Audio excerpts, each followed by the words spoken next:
Hi, and welcome to WaggMore Pet Boutique and Bakery, located in the Center Business District of Sparta, New Jersey. We opened our doors in 2017 to provide you and your dogs the ultimate shopping experience.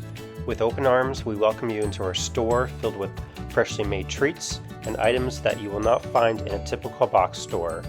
From our fresh bakery to our seasonal items year-round, this is something for both you and your four-legged ones to leave happy with. We hope to see you soon, Chris and Toby. Hi everyone, welcome back to another easy do-it-yourself dog treat video from WaggMore Pet Boutique and Bakery. Our jerkies have been such a hit at the store. We have a few different types and the requests for more types of jerkies have been coming in. So if you have any suggestions on some new treats or jerkies, please leave some comments below what kind of collabs you would like to see, and we can certainly try, and maybe even they'll be the next best thing at WaggMore Pet Boutique and Bakery. Today we're going to be doing a chicken jerky, and it's going to be with apple and blueberry. So that sounds like actually a delicious combination. So let's grab our four-legged ones, some ingredients, and some tools from the kitchen, and let's get started. For ingredients for today's video, you're going to need raw chicken tenderloins, your choice of what brand, apple powder, dehydrated blueberries, a sifter optional for spreading the powder over the chicken. If not, you can just spread it by hand. Your baking trays lined with your parchment paper, and of course your choice of dehydrators today. Now that we have our baking tray lined with our parchment paper, we're going to go ahead and use a dedicated pair of scissors, grab our bag of chicken tenderloins and our trays out of our dehydrator so everything's ready for when we go ahead and load up. Next, we're going to absolutely need a pair of gloves. We're working with raw poultry. Again, this is something I take very seriously. Do not use your bare hands. We're going to use our gloves and our dedicated scissors. Depending on the thickness of the tenderloins, we're going to actually go ahead and cut them in half.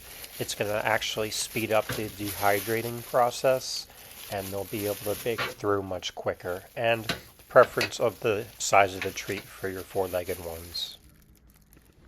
Our tenderloins are now cut up to the size of what we would like for our treats.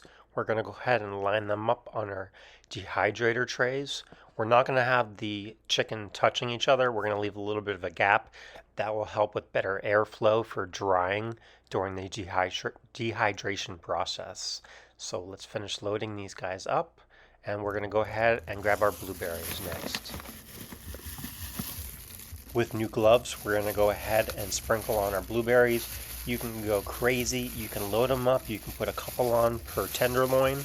We're going to do about 2 to 3 per treat before we go ahead and speed this up, and we'll get to the next step.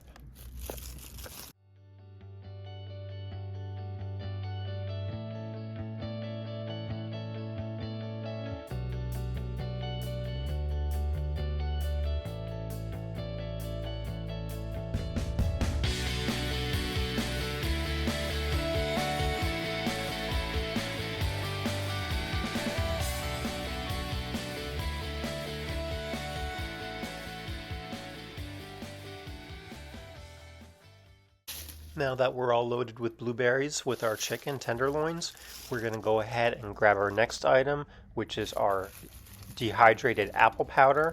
We're going to go ahead and get a small mixing bowl or a sifter, and we're going to go ahead and sprinkle it on. Easy as that. We're going to stick a little to the light side just to see how it comes out with the coloring from the dehydrator, but I don't think it's going to make a difference whether you go light or you go heavy.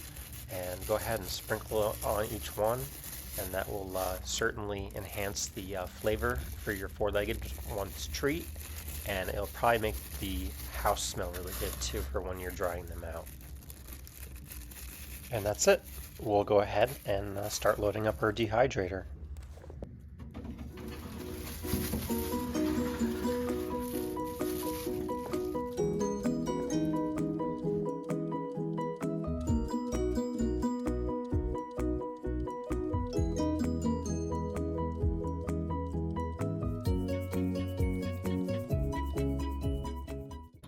Great, our machine is loaded. We are ready for bake-off. Go ahead and, depending on the model and type of dehydrator you have at home, please set your temperature to 165 degrees Fahrenheit, and we're going to be doing a cook dry out time of approximately 24 hours. We may be doing them a little bit longer if you want them for a drier and a longer shelf life. So let's go ahead and let them bake, and we'll come back when they're ready. Our jerky batch is done. We actually added an additional 10 hours, so it was about 34 hours in total. We wanted them to be really dry. They certainly flattened out, and that way they'll have a much longer shelf life. Let's go ahead and take them out and cool them off and put them in a container. Now it's time for the Toby test.